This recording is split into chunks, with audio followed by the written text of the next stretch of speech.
Howdy folks, it is Diecastbuffet here again, and today we have a very unusual Xfinity car, and I tell you why, it is certainly out of the woodwork. The 2021 Running for Heroes number 74, driven by Bayley Curry. Very random Xfinity driver, but a super cool paint scheme, so without further ado, let's go ahead and check it out. Alrighty folks, right out of the good old box, and check out this diecast. Look, I am a huge fan of the extremely random Xfinity diecast. And I tell you what, if this is not random, I don't know what is. Holy cow. So let's go ahead and check out this piece. You got Xfinity right there in the front windshield. You got Curry right there. I mean, who doesn't like some curry if you're a food fan? You got Running for Heroes right there on the hood of the Chevrolet Camaro. The Xfinity diecast, for some reason, the last few years, guys, have really gotten produced a lot more than in years past. We're starting to see a resurgence of the Xfinity diecast as far as the oddball drivers go. Never in a million years I'd expect teams like Joe Gibbs Racing not to get a single diecast produced for years sometimes, and we get teams from like Mike Harmon Racing that get multiple cars made. So you got Simpson right there, Sunoco, Camaro headlights right there. Apologize, my allergies are kind of messing with me here. Get Mike Harmon Racing right there. Let's go on the left side of this very, very clean, very, very sleek paint scheme here, guys. This is a super cool diecast. Some of the paint scheme, though, I'm not really sure what these are here. Are they helmets? I don't know what they are. Maybe it would look better on a 124, like I could tell what this really is. Is it badges? Maybe that's what it is. Maybe it's badges. I'm assuming. It's kind of hard to tell. Because to tell you the truth, from when you look at a diecast like this from afar, it looks like badges. It looks like Easter eggs. I'm not really sure, but whatever it is, it looks really cool. It's got honor and respect. Unfortunately, they didn't calculate the American ethanol decal there, so this one's probably moved up on the real car. Get support right there. Bayley Curry. We got Xfinity. You got race car, Goodyear number 74. I love this 74 font. I like that. It's kind of have a retro 70s casino vibe to it. Get racing electronics. Notice you got the the kid running with the flag there. Very, very cool. I like seeing the teams utilize this advertising space. Like if you're not going to have contingencies there, guys, put your sponsors' stuff there, guys. A whole bunch of logos here I've never seen before.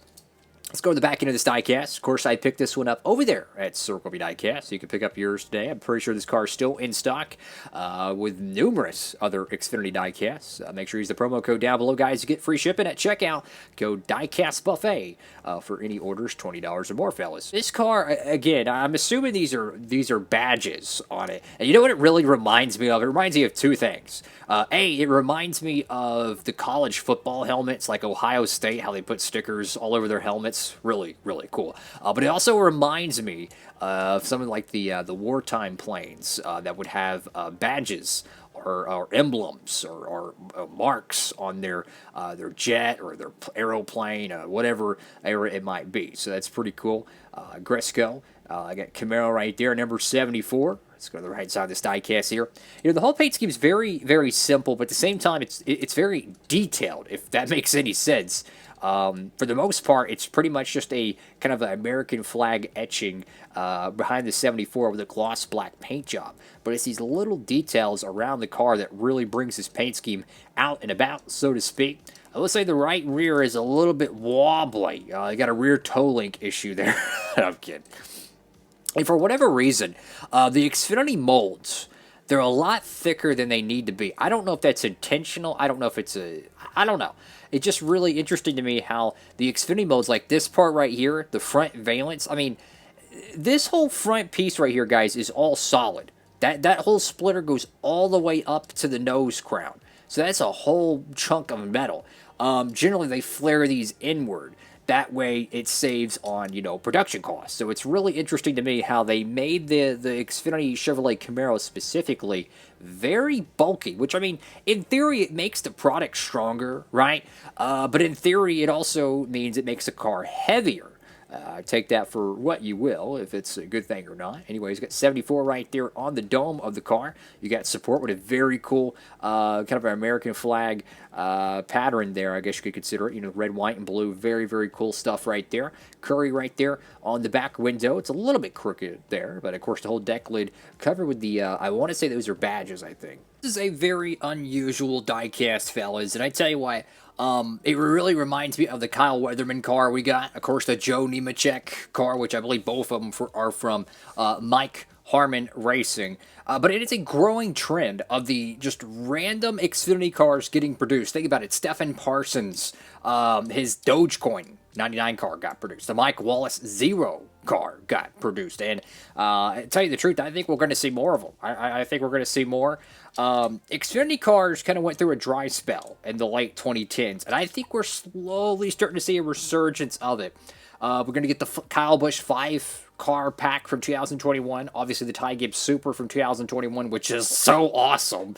If you see that car in the Authentics, you better get it. And I'd recommend pre-ordering the Kyle Busch 5 pack because that's going to go down as it's probably going to be as popular as the Kyle Busch 2010, what do we call it? The Bristol Sweep set and the 124 scale. It won't be nowhere near in value, but it's going to be regarded as that popular if they don't overproduce it. You know, that's what I'm kind of thinking it might be. But nonetheless, though, Xfinity cars are slowly making a comeback.